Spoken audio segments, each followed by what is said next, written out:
Well, hello everybody. So, I've tried to make this video about like 5 times or something, and I keep saying and forgetting what I want to really say. So, here it goes again. I'll just kind of go for it and see what happens.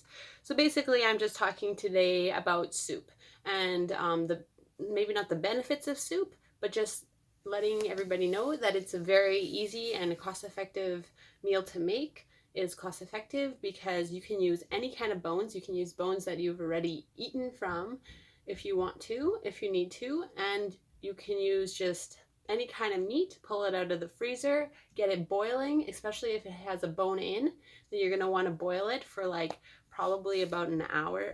Oh, sorry, not even an hour, more than an hour. You're going to probably want to boil that thing for about 6 hours. And you can do this twice. So you can use the same soup bones twice. And like soup bones, I don't mean like they're not specific type of bones. Like you can just use any kind of bones, meat bones, and you can do the 2 batches of soup just from 1 batch of bones.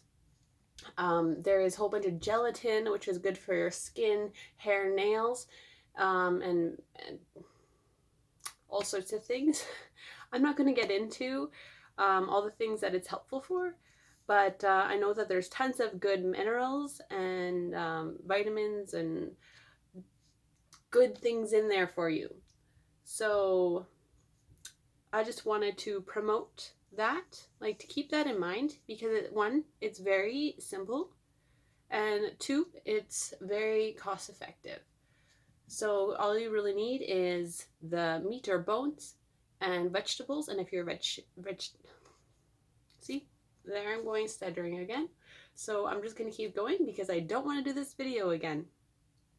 And if you don't like it, well, whatever. Don't watch it.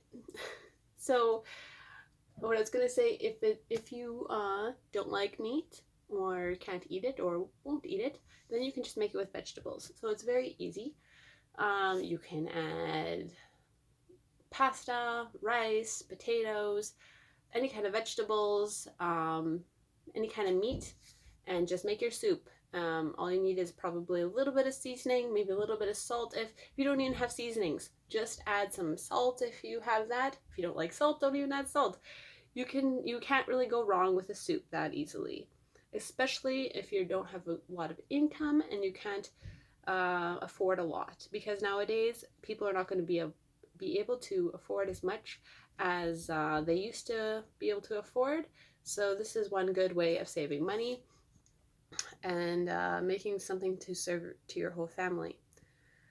The other thing is that I just want to mention on regarding being cost effective and smart about your food waste is just try not to waste your food.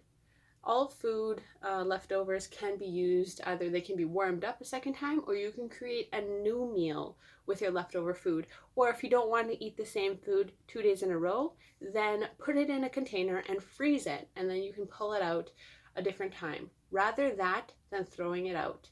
Because even just one serving, like you can pull that out for lunchtime for yourself. Or even if you have a few times that you freeze a few meals, so you pull out 4 dishes and for your family, and you share those 4 things.